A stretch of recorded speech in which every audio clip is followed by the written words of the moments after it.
ఈ వీడియోలో ఆటోక్యాడ్ సాఫ్ట్వేర్కి సంబంధించిన బేసిక్స్ అంటే డ్రా కమాండ్స్ ఎలా డ్రా చేయాలి, లైన్ ఎలా యూస్ చేయాలి, ఏదైనా బేసిక్ సెట్టింగ్స్ ఉంటే దాన్ని మనం ఎలా సెట్ చేసుకోవాలి, టెక్స్ట్ ఎలా కనపడాలి, ఇలాంటి బేసిక్ థింగ్స్ అన్నీ మనము ఈ వీడియోలో డిస్కస్ చేస్తాం.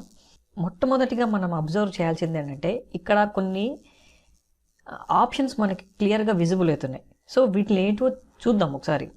సో ఈ టాప్లో హోమ్ బటన్ ఉంది కదా, ఇది మెనూ బార్ అంటాం. సో ఈ హోమ్లో మనకి వేరే అదర్ ఆప్షన్స్ కూడా ఉంటాయి, లైక్ డ్రా కమాండ్స్ కానీ, మోడిఫై కమాండ్స్ కానీ, డైమెన్షన్స్ కానీ, లేయర్స్ కానీ. సో ఇవన్నీ చాలా ఇంపార్టెంట్. మనం ఈ డ్రా చేసేటప్పుడు ఆటోక్యాడ్లో ఏవైనా డయాగ్రామ్స్ డ్రా చేసేటప్పుడు మనం మేజర్గా యూస్ చేయాల్సింది ఈ డ్రా కమాండ్సే. డ్రా చేసిన తర్వాత ఏమైనా మాడిఫై చేయాలంటే ఈ మాడిఫై టూల్ బార్తో యూస్ చేస్తాం. అలానే ఎక్కడైనా మనం డైమెన్షన్స్ని రిప్రజెంట్ చేయాలనుకుంటే అలాంటప్పుడు ఈ డైమెన్షన్ టూల్ బార్స్ని, అనోటేషన్ టూల్ బార్ని యూస్ చేస్తాం. తర్వాత మనకు కలర్స్ కానీ, తర్వాత ఏదైనా హిడెన్ లైన్స్ అని రిప్రజెంట్ చేయడానికి లేయర్స్ యూస్ చేస్తాం. సో అలా రకరకాల ఆప్షన్స్ ఉన్నాయి మనకి. హోమ్, ఇన్సర్ట్, అనోటేట్, పారామెట్రిక్, ఇట్లా చాలా ఆప్షన్స్ ఉన్నాయి. ఇక్కడ మనం మేజర్గా యూస్ చేసేటి మాత్రమే డిస్కస్ చేస్తాను. సో ఇది టాప్ లెవెల్. నెక్స్ట్ బాటమ్ లెవెల్లో మనకి ఇక్కడ ఒకటి ఉంది, కమాండ్, టైప్ కమాండ్ అని కనపడుతుంటుంది. సో ఈ టైప్ కమాండ్ ఏంటంటే మనకి ఆటోక్యాడ్లో ఎప్పుడైనా సరే డైరెక్ట్గా డ్రాకి వెళ్ళి ఆ ఆప్షన్ సెలెక్ట్ చేసుకొని డ్రా చేయొచ్చు. లేదంటే మనకు ఆ లైన్ కానీ, ఫర్ ఎగ్జాంపుల్ లైన్ చేసుకుంటాం. సో లైన్కి ఎల్ అనే కమాండ్ ఉంది. సో ఆ కమాండ్ కానీ మనకు తెలిస్తే ఇక్కడికి వెళ్ళి లైన్ అని చెప్పేసి ఎల్ కానీ ఇస్తే మనకి ఇక్కడ చూపిస్తుంది ఎల్తో ఏ కమాండ్స్ స్టార్ట్ అవుతుందని. సో నాకు లైన్ కావాలి కాబట్టి ఎల్ అని చెప్పేసి ఎంటర్ ఇచ్చానంటే ఆటోమేటిక్గా లైన్కి సంబంధించిన కమాండ్ యాక్టివేట్ అయిపోతుంది. సో ఇప్పుడు యాక్టివేట్ అయిపోయింది, అందుకే నన్ను అడుగుతుంది అది స్పెసిఫై ద ఫస్ట్ పాయింట్ అని అడుగుతుంది. సో నేను దీనికి పాయింట్ స్పెసిఫై చేయాలి, ఎక్కడ నా మొదటి పాయింట్ ఉంటుందని. ఫర్ ఎగ్జాంపుల్ నేను ఇక్కడ సెలెక్ట్ చేశానంటే సో ఆటోమేటిక్గా అది ఆ పాయింట్ని పిక్ చేసుకొని సెకండ్ పాయింట్ కూడా అడుగుతుంది. అంటే సెకండ్ పాయింట్ అని స్పెసిఫిక్గా ఏం అడగదు, స్పెసిఫై నెక్స్ట్ పాయింట్. ఎందుకంటే ఇది కంటిన్యూస్ లైన్ ఉంటుంది అనమాట. సో కంటిన్యూస్ లైన్ ఉంటుంది కాబట్టి స్పెసిఫై నెక్స్ట్ పాయింట్. నేను ఒక 20 mm డిస్టెన్స్ దగ్గర సెకండ్ పాయింట్ అడిగాను అనుకోండి, మళ్ళీ థర్డ్ పాయింట్ అడుగుతుంది, అంటే specify again next point. So ఆ విధంగా ఈ కమాండ్ బార్ని అనేది యూజ్ చేస్తాం. సో కమాండ్ బార్ ఇది. నెక్స్ట్ వచ్చేసేసి మోడల్ బార్. సో ఇక్కడ మోడల్ బార్లో మనకు చాలా ఆప్షన్స్ ఉంటాయి. సో ఆర్తో ఆన్ అని, స్నాప్ ఆన్ అని, స్నాప్ ఆఫ్ అని. సో ఎప్పుడైతే మనం డయాగ్రామ్స్ ఆ పర్టికులర్ టైంలో మనకు కావాలి అనుకుంటే ఆ ఆప్షన్స్ని డిస్కస్ చేస్తాం. ఇక్కడ సింపుల్గా ఒక ఆప్షన్ చెప్పాలంటే ఇక్కడ మనకి బ్యాక్గ్రౌండ్లో లైట్గా గ్రే కలర్లో లైన్స్ కనపడుతూ ఉంటాయి, దాన్ని గ్రిడ్ లైన్స్ అంటాం. సో నాకు ఈ లైన్స్ ఏవద్దనుకుంటే దాని పక్కనే ఇంకొక ఆప్షన్ ఉంది, గ్రిడ్ ఆఫ్ అని.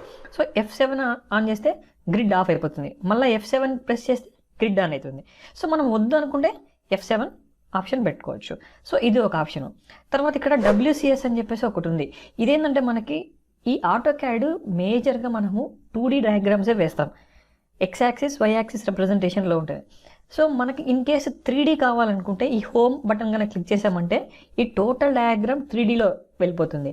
సో అలానే మనకి ఇక్కడ టాప్ వ్యూ కనపడుతుంది, ఫ్రంట్ వ్యూ కనపడుతుంది, right side view, left side view. ఈ వ్యూస్ అన్నీ ఈ డయాగ్రామ్ని కస్టమైజ్ చేసుకుంటే మనకి ఇక్కడ క్లియర్గా విజిబుల్ అవుతాయి. బట్ నేను ఇప్పుడు ఈ ఆప్షన్ యూస్ చేయట్లేదు, ఎందుకంటే మనకి మేజర్గా 2D డయాగ్రామ్సే యూస్ చేస్తున్నాం కాబట్టి ఇది యూస్ చేస్తున్నాం. నెక్స్ట్ థింగ్, ఈ కార్నర్లో XY కనపడుతుంది కదా మనకి.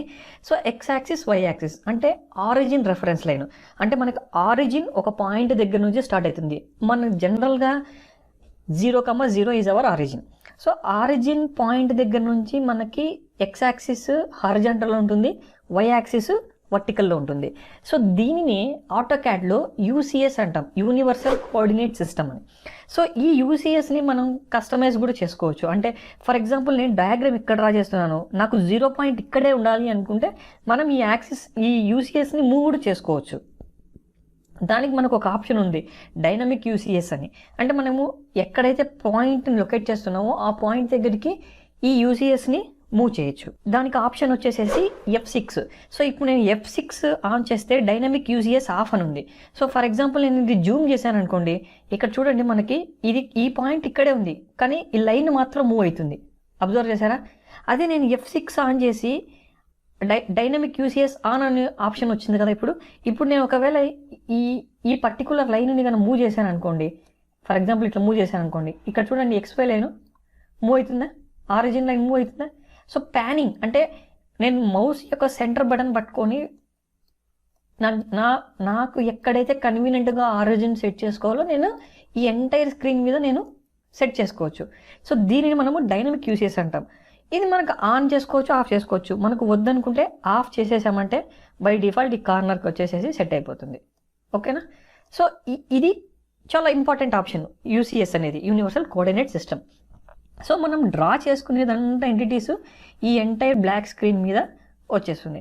సో మేజర్గా మనం యూస్ చేసేవి ఇవే, ఈ మౌస్ బటన్. సో దీనిని మనము క్రాస్ హెయిర్ అంటాం. ఇక్కడ మనకి క్రాస్ హెయిర్ అబ్జర్వ్ చేస్తే క్లియర్గా ఒక చిన్న స్క్వేర్లో ఒక హారిజాంటల్ లైన్, ఒక వర్టికల్ లైన్ క్లియర్గా కనపడుతుంది. దీనిని మనము క్రాస్ హెయిర్ అంటాం.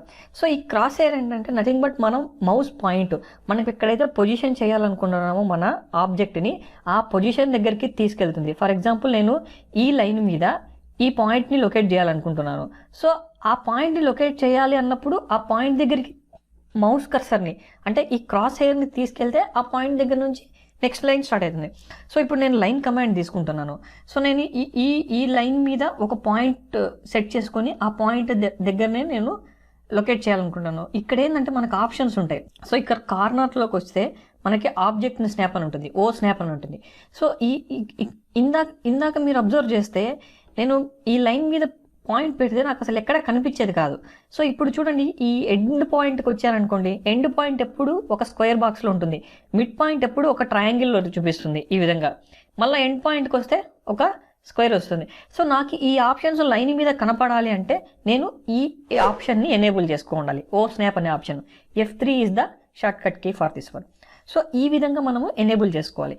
తర్వాత నేను ఇప్పుడు లైన్ సెలెక్ట్ చేశాను. ఈ లైన్ ఈ పాయింట్ కరెక్ట్గా నేను లొకేట్ చేయాలంటే నాకు ఈ ఫీచర్ ఆన్లో ఉంటేనే నేను ఈ పాయింట్ని కరెక్ట్గా ఆ లైన్ మీద ప్లేస్ చేయగలుగుతాను. ఆ పాయింట్ని ఆ లైన్ మీద ప్లేస్ చేస్తేనే నాకు రెఫరెన్స్ లైన్ అనేది కరెక్ట్గా వస్తుంది. నెక్స్ట్ ఇక్కడ ఒక పాయింట్ ఎండ్ అయిపోయింది. నెక్స్ట్ ఈ పాయింట్ దగ్గర జాయిన్ చేయాలంటే ఈ పాయింట్ యొక్క ఎండ్ పాయింట్ నాకు తెలియాలి. సో ఎలా తెలుస్తుందంటే ఈ OSNAP ఆన్ చేసుకుంటుంది కాబట్టి ఆటోమేటిక్గా నాకు ఈ లైన్ మీద ఎక్కడ మిడ్ పాయింట్ ఉంది, సో ఇక్కడ మిడ్ పాయింట్ ఉంది, మిడ్ పాయింట్ దగ్గర ఒక మార్కు. తర్వాత లాస్ట్ పాయింట్ ఎక్కడ ఉంది, సో లాస్ట్ పాయింట్ వచ్చేసేసి ఒక చిన్న స్క్వేర్లో చూపిస్తుంది. ఈ విధంగా ఎండ్ పాయింట్ అని కూడా స్పెసిఫై చేస్తుంది. సో అక్కడ క్లిక్ చేసి రైట్ క్లిక్ ఇచ్చి ఎంటర్ కొట్టేస్తానే నాకు ఈ లైన్ కమాండ్ అనేది క్లోజ్ అయిపోతుంది. ఓకే. సో ఇది బేసిక్ థింగ్. నేను ఇప్పుడు ఈ ఆబ్జెక్ట్ని డిలీట్ చేయాలనుకుంటున్నాను. సో నేను ఏం చేస్తానంటే ఈ కార్నర్ నుంచి ఈ విధంగా బ్లూ కలర్ లైన్ వేసేసి మొత్తం సెలెక్ట్ చేస్తాను. ఇవి కొన్ని సెలెక్ట్ అవుతాయి. అందుకు ఏం చేస్తానంటే దీనికంటే బెటర్ ఆప్షన్ ఏంటంటే ఇక్కడ గ్రీన్ కలర్ లైన్ సెలెక్ట్ చేశానంటే మొత్తం ఆబ్జెక్ట్ సెలెక్ట్ అయిపోతుంది. డిలీట్ ఇచ్చేస్తే మొత్తం ఎరేజ్ అయిపోతుంది. ఆర్ మనకి మాడిఫై దాంట్లో ఎరేజ్ అనే ఆప్షన్ ఉంటుంది, అది కూడా యూస్ చేసుకోవచ్చు. మన కన్వీనియంట్ ఏదైనా యూస్ చేసుకోవచ్చు. సో నెక్స్ట్ ఇంపార్టెంట్ థింగ్ ఏంటంటే ఇక్కడ మనము ఫస్ట్ ఈ AutoCAD సాఫ్ట్వేర్ అనేది బేస్ వచ్చేసేసి United states of America. So వాళ్ళు మన సిస్టమ్ని ఫాలో కారు. వాళ్ళు మిల్లీమీట్రిక్లో డయాగ్రామ్స్ రిప్రజెంటేషన్ ఉండవు, అంతా ఇంచెస్లో ఉంటాయి. సో దీనికోసం ఏం చేయాలంటే ఫస్ట్ థింగ్ మనము AutoCAD ఇంటర్ఫేస్లోకి వచ్చిన తర్వాత ఫస్ట్ థింగ్ మనం ఏంటంటే యూనిట్ని సెట్ చేసుకోవాలి. యూనిట్స్. సో ఈ విధంగా ఒక రిప్రజెంటేషన్ వస్తుంది, ఒక విండో వస్తుంది. సో ఈ విండోలో ఫస్ట్ థింగ్ మనం ఏంటంటే స్కేల్ సెలెక్ట్ చేసుకోవాలి. సో నేను వాడేది millimetre scale. So every time నేను డయాగ్రామ్ని డ్రా చేసేటప్పుడు ఈ ఆప్షన్ని నేను ఎనేబుల్ చేసుకున్నా లేదా చూసుకోవాలి. ఎందుకంటే మనం మిల్లీమీటర్లో డ్రా చేస్తున్నామో ఇంచెస్లో డ్రా చేస్తున్నామో ఫస్ట్ మనం స్కేల్ సెట్ చేసుకోవాలి. తర్వాత ప్రెసిషన్ అంటే మనకు ఇప్పుడు ఫర్ ఎగ్జాంపుల్ 10 mm లెంత్ చెప్తున్నాం. సో 10 mm లెంత్ తర్వాత 10 తర్వాత ఎన్ని డెసిమల్ పాయింట్స్ ఉండాలి.